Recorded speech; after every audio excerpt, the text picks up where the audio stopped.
No matter where you come from, no matter where you're going, here's a place where you can take comfort in the knowing that whether if you've come to stay a while or just passing through, this door is open to you. Come and let's be silent. Come and share a hug. Come, let's pray together. Come, love and be loved.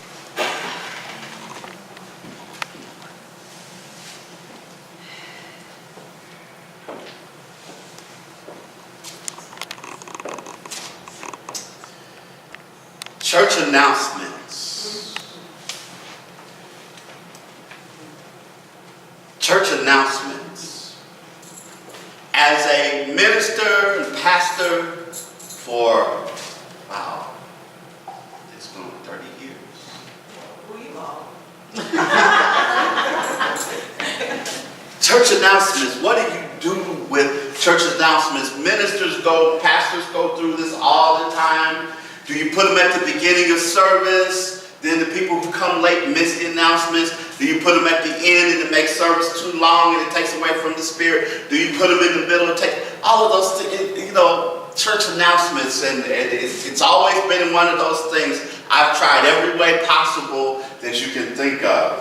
And one trend that I noticed a number of years ago when I first started out with church announcements was at the church where I was serving then, was that just about every announcement that was made, they'd make a request, and at the end of the announcement, the line would be, thanking you in advance for your cooperation. Thanking you in advance for your participation. Thanking you in advance for your contribution. Thanking you in advance. And it just went on and on and on and on. Thanking you in advance. And I got it. I get it. When trying to, in a nice way, say to people, please do this. We really would like for you to do this. So thanking you in advance. So I got a chuckle this week when one of my students sent me an email, and she was wanting me to make a particular section in the course that she's taking available to her again. And she started with all of the reasons why it should be made available again, even though the deadline has passed. And she said, and you want to do this in the spirit of Thanksgiving, because when you do it, you will be thankful. And then the end of the email said, thanking you in advance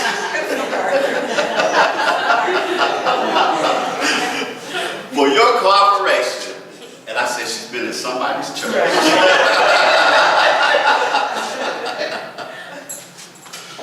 But there's a pattern here that I think that she touched on, and those people who do the announcements and send those letters out and all of those requests hit on.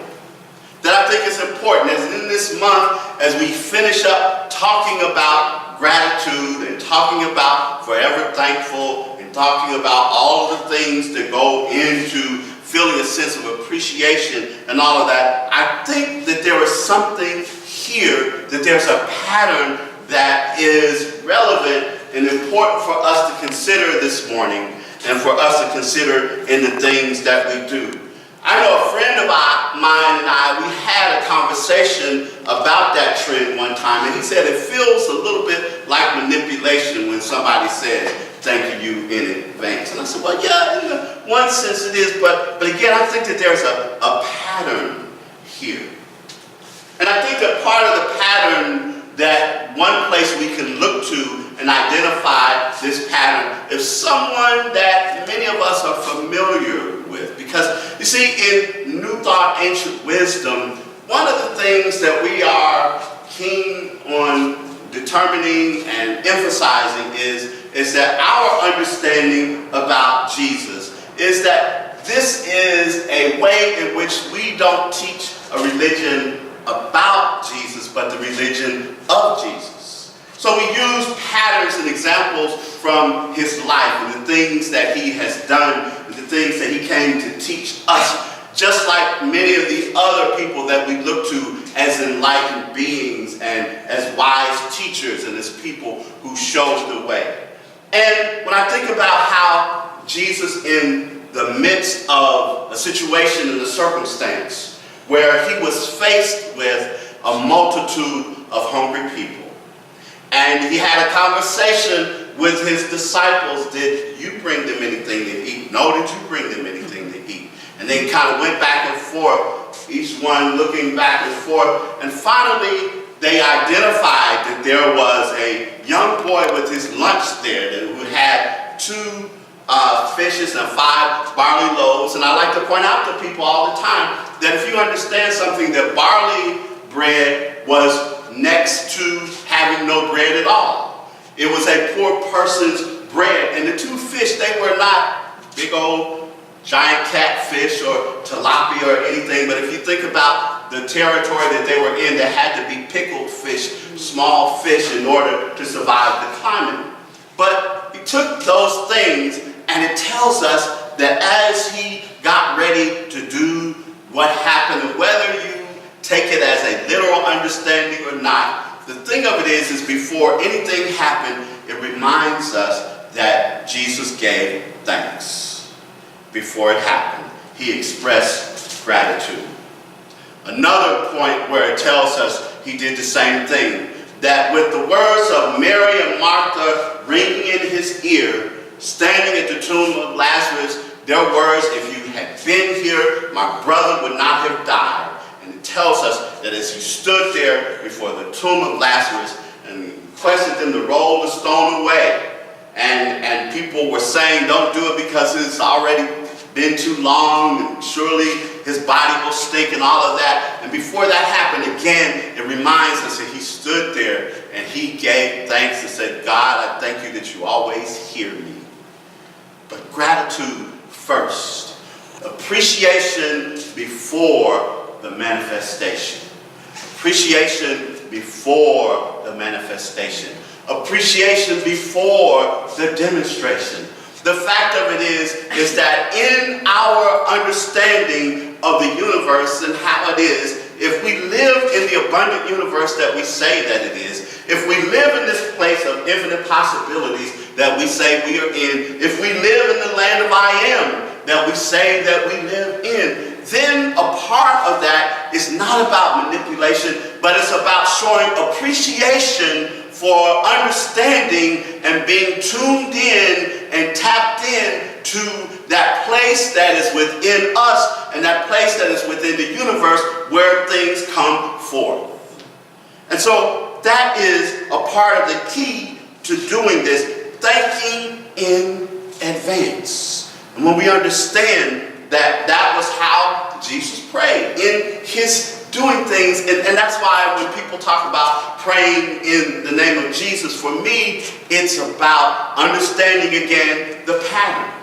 It's not about using his name. It's not about a name. We know that Jesus was not his name technically in the Aramaic of the day anyway. I don't want to upset people, but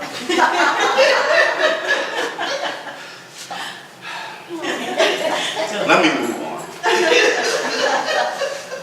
But to say that you were praying in the name of someone meant that you were standing on the principles and the teaching and the pattern.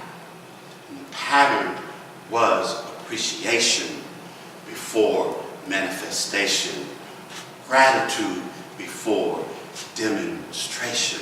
And when we understand that, expressing gratitude before the thing has actually happened, it's not about manipulation, it's about affirmation. That we are affirming that it's done. That in Isaiah, where we have the confident assurance that God, the source, is answering prayer. In Isaiah, where it says, before they call, I will answer. While they are yet speaking, I will hear.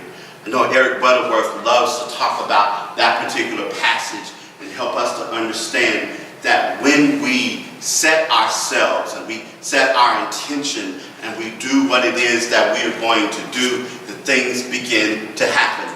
In Aramaic, the word for prayer literally means setting a trap for God.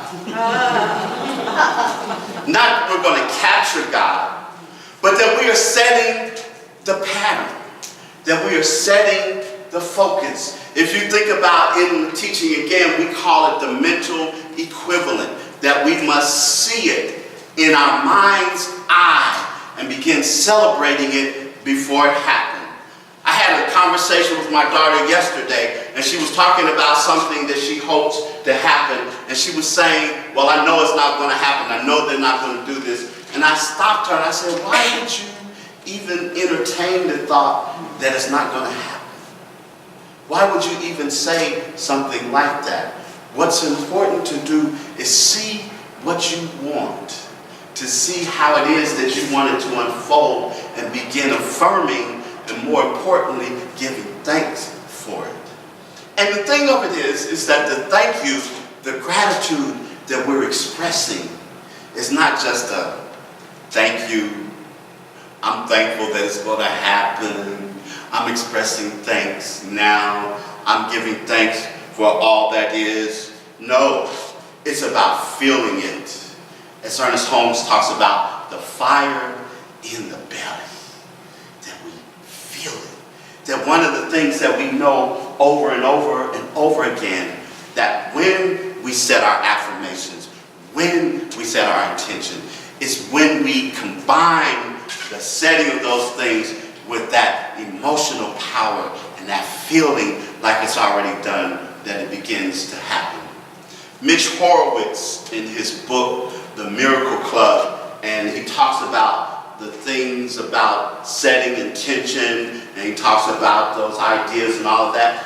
And the thing that he keeps coming back to, that as he pulls the threads from the different teachers, is how important emotion is in this whole process.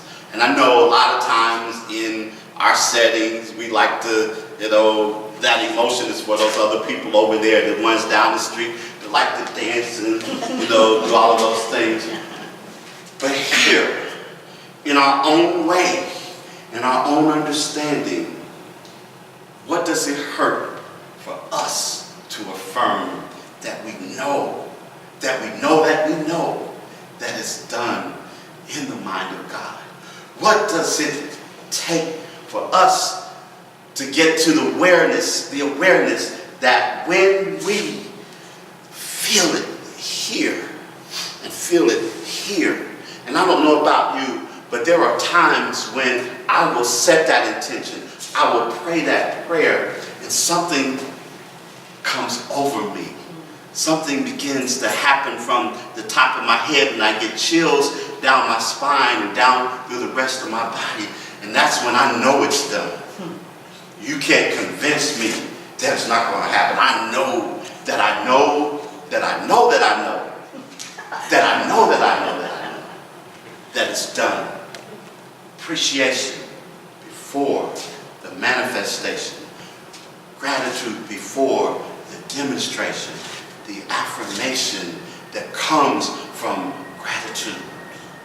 So this is a time, this is a part of the year, should be every day, but more importantly, we emphasize it this part of the year, to be thankful and express, even before we see it, even if we don't see it yet, to be eternally grateful, our theme, forever thankful, to be positive. And I know that people talk about positive thinking, all this and that. You can't convince me otherwise. My blood type is B positive.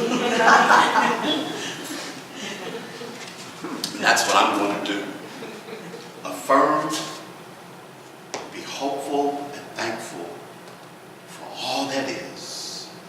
To see it, to believe it, to conceive it, and to feel it. And so it is.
Good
morning, Open Heart. Good morning.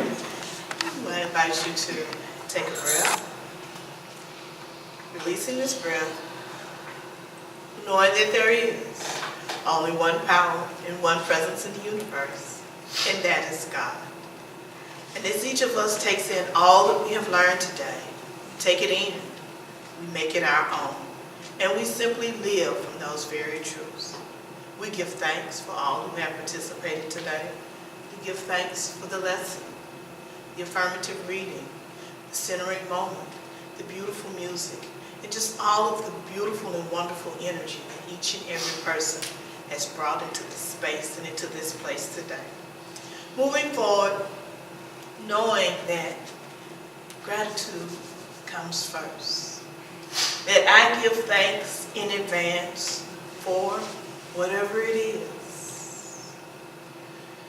And as I give thanks, I let myself step into that feeling of knowing. It's something where I know that I know that I know that it's already done. So I release, I let go, and I let God, and so it is.